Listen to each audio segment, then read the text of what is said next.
Bueno, amigos, hablemos de política, un tema que siempre trae alegría, ¿verdad? Ahora añadamos la religión a la mezcla, y la cosa se pone interesante. Es un verdadero avispero, un auténtico pandemonio. ¿Debería la fe mantenerse al margen de la política? ¿O tiene derecho a un lugar de honor? Abróchense los cinturones, porque nos adentramos en este infierno. ¿Qué haría Jesús en la arena política? Vayamos directos al grano, ¿verdad? Si hablamos del gran hombre en sí, Jesús, ¿qué pensaría de toda esta agitación política? Condenaba la hipocresía, desafiaba la autoridad y defendía a los marginados. Era una verdadera espina clavada en el costado de los poderosos, así que no es difícil imaginarlo sembrando el caos en la arena política actual. Pero claro, Jesús también predicaba el amor, el perdón y poner la otra mejilla. Bueno, retrocedamos un poco en el tiempo, si les parece bien. En la época dorada del Imperio Romano, donde los cristianos eran tan populares como una cesta de acelgas en un barco. Los primeros cristianos eran un grupo perseguido. Se reunían en secreto, rezaban en voz baja y, en general, trataban de no llamar la atención. Algunos, como Tertuliano, creían que los cristianos eran ciudadanos del cielo, no de la tierra, y que, por lo tanto, debían mantenerse al margen de asuntos terrenales como la política. Demos un salto en el tiempo hasta el siglo IV después de Jesucristo y conozcamos a Constantino. Constantino se convirtió al cristianismo y créanme, eso sí que fue un punto de inflexión. De repente, el cristianismo pasó de ser una religión marginal a la religión oficial del Imperio Romano. Algunos pensaron que la conversión de Constantino significaba que los cristianos ahora tenían un mandato divino para gobernar. Otros temían que involucrarse en la política corrompería la Iglesia y comprometería su mensaje. Un legado de compromiso, de los monjes a Martin Luther King.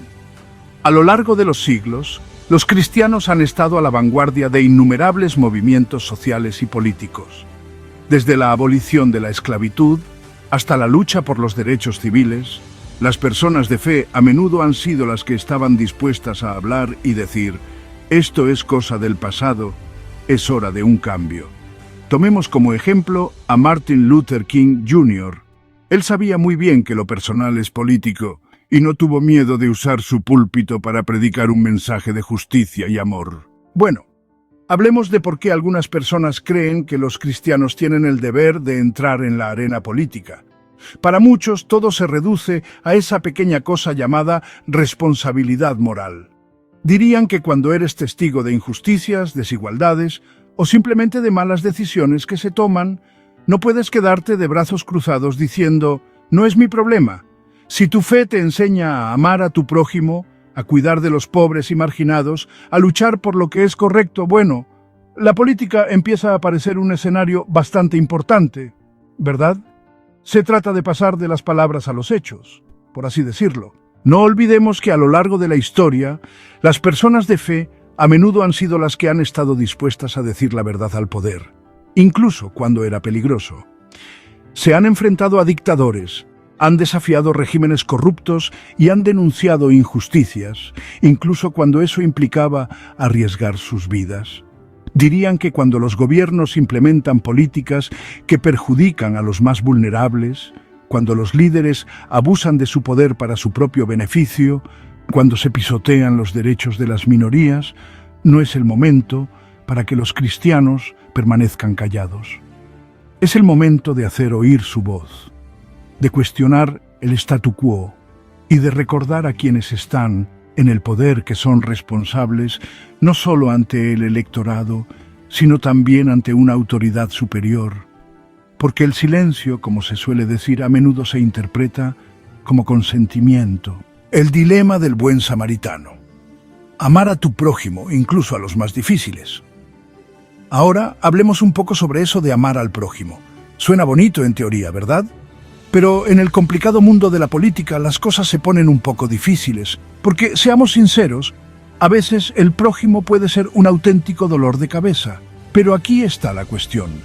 Los cristianos te dirían que amar al prójimo no incluye una cláusula que diga: excepto aquellos que no comparten mis opiniones políticas. Desde los comedores sociales hasta las ciudades santuario, esto es activismo basado en la fe. No olvidemos que la participación de los cristianos en la política no siempre se trata de ser el centro de atención o de gritar desde los tejados. A veces se trata de actos silenciosos, a menudo invisibles, de servicio que realmente marcan una diferencia en la vida de las personas. Se trata de arremangarse y ensuciarse las manos, ya sea como voluntario en un banco de alimentos local, haciendo campaña por viviendas asequibles, o visitando a aquellos que están solos y aislados. Para muchos cristianos, este tipo de activismo basado en la fe es una extensión natural de sus creencias. Dad al César lo que es del César. La tesis de la separación de la Iglesia y el Estado. Bien, ahora veamos la otra cara de la moneda, ¿no? No todo el mundo cree que los cristianos deberían mostrar sus opiniones políticas.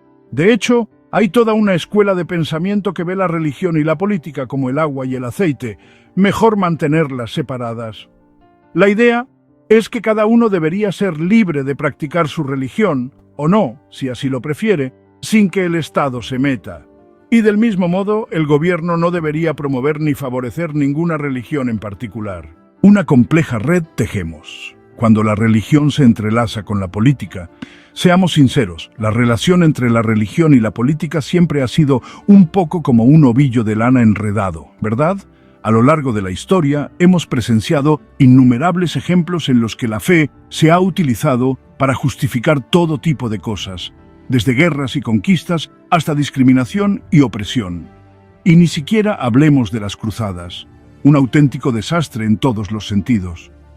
El caso es que cuando se empiezan a mezclar las creencias religiosas con las agendas políticas, puede resultar muy tentador utilizar la fe como arma para atacar a los adversarios. De repente, ya no se trata solo de estar en desacuerdo sobre la política fiscal o la reforma sanitaria. Se trata de defender la voluntad de Dios o de luchar contra las fuerzas del mal. Y ahí, amigos míos, es donde las cosas empiezan a complicarse. Porque cuando uno cree tener un mandato divino, es fácil empezar a ver a sus adversarios políticos no solo como personas con opiniones diferentes, sino como enemigos de Dios. Y esa forma de pensar puede llevar a situaciones bastante oscuras. Basta con mirar los libros de historia. Así, mientras que algunos podrían argumentar que los valores cristianos deberían inspirar las políticas públicas, otros dirían que abrir esa caja de Pandora es una forma segura de alimentar la división, la intolerancia y potencialmente incluso la violencia. Y francamente, ¿quién necesita ese tipo de drama en su vida? El peligro del dogma. Imponer las propias convicciones en una sociedad pluralista. Una de las grandes preocupaciones sobre la excesiva participación de los cristianos en la política es el riesgo potencial de imponer sus creencias a los demás. Después de todo, Gran Bretaña ya no es una teocracia cristiana, y siendo sinceros, nunca lo ha sido realmente. Vivimos en una sociedad pluralista con gente de todas las confesiones y también sin ninguna. Y esto implica respetar que no todo el mundo comparte los mismos valores o creencias. Aquellos que están a favor de una separación estricta entre la Iglesia y el Estado sostienen que utilizar el proceso político para promover una agenda religiosa particular es fundamentalmente antidemocrático. Dirían que una cosa es que los individuos voten según su conciencia y de acuerdo con su fe, pero utilizar el poder del Estado para imponer esas convicciones a otros es muy diferente. Especialmente cuando se trata de temas como el aborto, el matrimonio homosexual o la atención médica al final de la vida. Estas son cuestiones profundamente personales y argumentan que el gobierno no tiene derecho a interferir. También destacarían que el cristianismo en sí mismo no es un monolito. Existe todo un abanico de creencias e interpretaciones dentro de la fe. Así que, incluso si de alguna manera pudiéramos ponernos de acuerdo en un conjunto de valores cristianos para guiar la política pública, lo cual, seamos honestos, es tan probable como encontrar un unicornio en el jardín, la interpretación de quién se supone que deberíamos seguir es la mejor manera de sembrar la división y los conflictos internos, ¿no creen? ¿Los valores de quién? ¿La Biblia de quién? Navegando por los desacuerdos morales, hablemos un momento sobre los valores cristianos. La Biblia es como un libro de elige tu propia aventura, ¿verdad? Puedes encontrar versos para justificar cualquier punto de vista, ya sea para la paz y el amor, o para vencer a tus enemigos. ¿Qué interpretación debería prevalecer en política? un manual literal o un documento en evolución? ¿Deberíamos ignorar los versos obsoletos o reinterpretarlos? Incluso los cristianos bien intencionados tienen opiniones diferentes. Intentar aplicar un único conjunto de valores a las políticas públicas es complejo y crea divisiones. Podría llevar a la intolerancia y a la división. ¿Qué tuitearía Jesús? Adentrándonos en el laberinto de las redes sociales. ¿Damos un salto al siglo XXI? ¿Qué les parece? Imaginen a Jesús cambiando sus sandalias por zapatillas deportivas y sus túnicas por una sudadera con capucha. ¿Tendría una cuenta de Twitter? ¿Destilaría perlas de sabiduría en Instagram? ¿Daría sus sermones en directo por TikTok? Esto nos lleva a reflexionar sobre el papel de la fe y la política en la era de las redes sociales. Las redes sociales son un caldo de cultivo para la polarización y las cámaras de resonancia. ¿Y qué decir de esos guerreros del teclado que piensan que escribir en mayúsculas equivale a un argumento válido? Estamos muy lejos de ama a tu prójimo, ¿verdad? Jesús rojo o azul.